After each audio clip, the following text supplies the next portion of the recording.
Assalamualaikum warahmatullahi wabarakatuh. Saya Hanif Ad-Dafa dengan NPM 2207051031 akan menjelaskan konsepsi tentang deadlock. Yang pertama, deadlock itu adalah keadaan di mana dua atau lebih proses saling menunggu meminta research untuk waktu yang tidak terbatas lamanya. Analoginya seperti pada kondisi jalan raya di mana pada kemacetan parah. Deadlock adalah efek samping dari sinkronisasi di mana satu variabel diuntungkan oleh dua proses. Kemudian contoh deadlock bisa digambarkan sebagai berikut, di mana di sini ada uh, proses yang ingin masuk, namun di sini ada proses yang sedang terjadi sehingga proses yang tidak di sini tercegah atau tertahan. Nah, mereka juga nggak bisa sini karena di sini sedang ada proses yang lagi tertahan. Mungkin sekian dari saya, akan dilanjutkan oleh teman saya.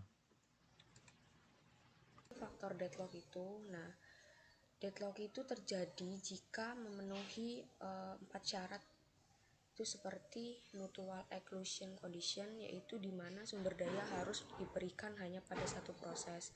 Nah, pada terjadinya deadlock itu karena adanya sumber daya dan proses. Nah, maka dari itu sumber daya yang harus diberikan itu hanya satu.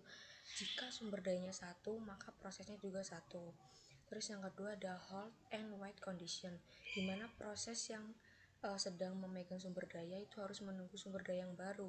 Jadi proses yang memegang sumber daya itu harus menunggu akan adanya sumber daya yang akan baru lagi gitu. Terus yang ketiga ada no preemption condition, di mana sumber daya yang diberikan sebelumnya itu tidak bisa diambil paksa atau tidak bisa diberhentikan secara paksa dari proses yang sedang digenggam.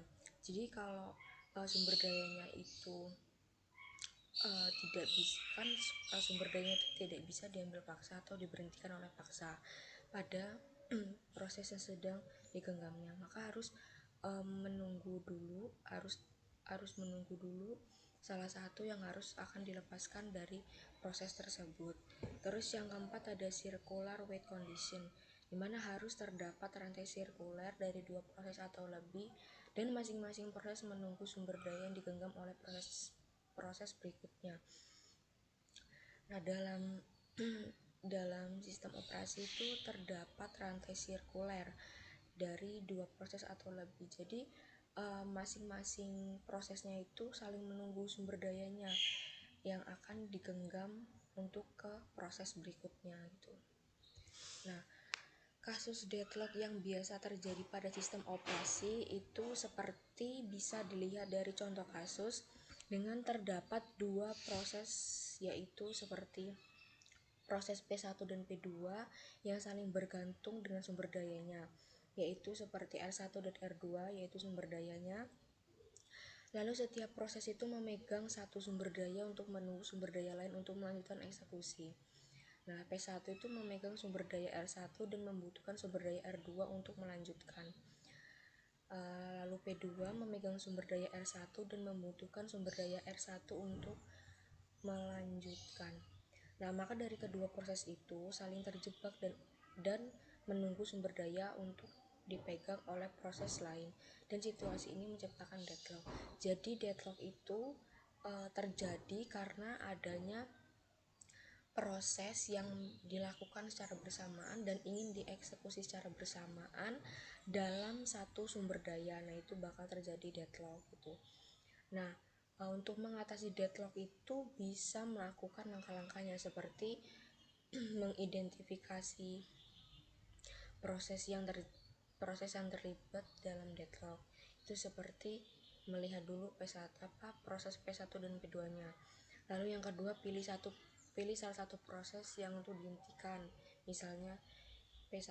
Maka untuk mengantisipasi deadlock itu harus jika ada dua proses maka harus ada salah satu yang dihentikan gitu. Terus yang ketiga, hentikan eksekusi P1 dengan menggunakan perintah kill. Jika ingin memberhentikan proses P1 maka menggunakan perintah kill atau mekanisme serupa yang tersedia pada sistem operasi. Jadi kalau ingin memberhentikan menghentikan suatu proses yang misalnya P1 itu menggunakan perintah kill.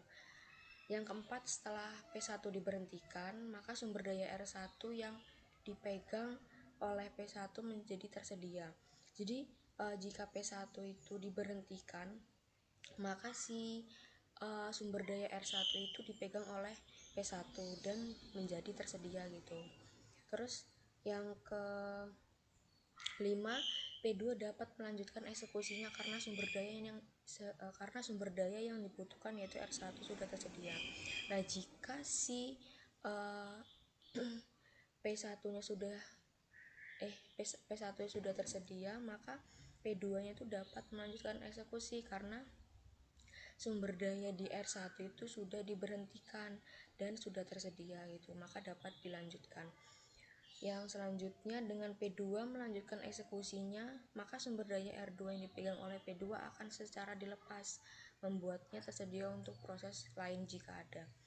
Jika P2-nya itu sudah tersedia ruangnya atau sumber dayanya, maka bisa dipegang oleh P2 dan akan segera dilepas sehingga tersedia untuk ke proses selanjutnya itu bila ada.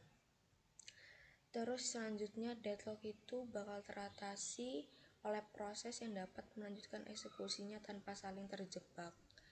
Tuh. Assalamualaikum warahmatullahi wabarakatuh. Saya Rizky Lambang. Saya akan menjelaskan penanganan deadlock. Yang pertama itu ada metode pencegahan deadlock atau deadlock prevention. Yang pertama itu untuk meniadakan mutual exclusion, melakukan spooling perangkat-perangkat yang harus didedikasikan ke suatu progres dengan spooling permintaan-permintaan dihentikan di hadis. Setiap antrean itu akan dilayani satu persatu. Dan kedua itu meniadakan hold and wait, seperti mengalokasikan sumber daya atau tidak sama sekali, dan hold and release. Dan itu ada meniadakan konsentif dan meniadakan circle wait atau proses hanya diperbolehkan untuk menggenggam satu sumber daya, seperti penomoran global semua sumber daya. Baiklah, ini penanganan deadlock. Penghindaran deadlock atau deadlock avoidance. Penghindaran deadlock adalah metode pencegahan deadlock yang melibatkan penggunaan algoritma dan strategi alokasi sumber daya yang cerdas. Untuk menghindari kondisi yang dapat menyebabkan deadlock, metode ini melibatkan pemantauan permintaan sumber daya dari setiap proses secara dinamis dan pengambilan keputusan alokasi berdasarkan prediksi kemungkinan terjadinya deadlock. Assalamualaikum warahmatullahi wabarakatuh. Di sini saya akan menjelaskan mengenai metode deteksi deadlock atau yang disebut juga dengan deadlock detection. Jadi deadlock detection atau disebut juga dengan metode deteksi deadlock. Sesuai dengan namanya, itu metode di mana metode ini melakukan pendekatan dengan mendeteksi. Sedangkan deteksi deadlock berarti metode yang melakukan pendeteksian tentang adanya deadlock dalam sistem. Jadi metode ini gunanya mendeteksi apakah di sistem itu akan terjadi deadlock. Nah, metode ini itu mempengaruhi beberapa proses. Jadi untuk mendeteksi adanya deadlock dalam sebuah sistem, metode ini membutuhkan pemantauan, analisis, dan juga interaksi. Jadi metode ini nantinya bakal memantau dari status sumber daya. Setelah dipantau kemudian dianalisis, setelah dianalisis kemudian dicek lagi apakah di antara interaksi antar proses itu bakal terjadi deadlock atau tidak terjadi deadlock. Nah, lalu dari metode ini kita juga dimungkinkan bahwa sistem yang untuk mengidentifikasinya itu bakal adanya terjadi deadlock. Jadi sesuai dengan tujuannya, metode deteksi deadlock ini ya secara simpelnya dia buat untuk mengecek aja, mengidentifikasi atau mengecek di sistem ini bakal terjadi deadlock nggak sih. Nah, itu kayak gitu. Nah, cuman langkah yang diambil apabila di sistem itu terjadi deadlock, nah langkah yang diambil dari si deadlock detection ini, dia nggak secara langsung berhentiin di sistemnya itu, nggak bergerak secara langsung. Nah, tetapi hal yang dilakukan dari si deadlock detection ini, dia yang pertama itu ya, pertama itu misalkan terjadi deadlock nih ya, terdeteksi ada di sistem ada deadlock. Nah, langkah yang diambil dari metode deteksi deadlock ini pertama adalah, karena itu prosesnya lagi berjalan positif, yang pertama adalah dihentikan dulu prosesnya. Kenapa perlu dihentikan prosesnya? Karena kalau misalkan kita nggak berhentiin proses yang ada pada saat itu, pasti itu bakal terus menerus bakal terjebak di dalam deadlock, terus berputar terus, sehingga bahkan banyak sumber yang kejebak di dalam proses deadlock itu. Sehingga hal yang pertama dilakukan adalah menghentikan prosesnya, biar sumber-sumber yang bakal masuk tidak terlalu banyak yang terjebak dalam sistem yang sedang terjadi deadlock. Setelah dihentikan semua prosesnya, kan bakal ada nanti sumber daya yang masuk. Nah, sumber daya yang udah terjebak, sumber daya yang udah terjebak itu bakal dibebaskan. Jadi misalkan sumber daya ini nih, dia dibutuhin sama proses A. Nah, nanti sumber daya ini bakal dilepas ke sumber daya A, sumber daya B dilepas ke sumber daya B, dan seterusnya. Itu yang bakal dilakukan dari metode deteksi deadlock. Nah, di sini saya akan melanjutkan tentang materi deadlock, yaitu tentang pemilihan deadlock. Sebelumnya, perkenalkan, nama saya Ibnu Rifa, NPM 2207051027. Pemilihan deadlock atau deadlock detection and recovery adalah metode yang melibatkan pendeteksian deadlock dalam sistem dan mengambil langkah-langkah pemulihan untuk mengatasi deadlock yang terjadi.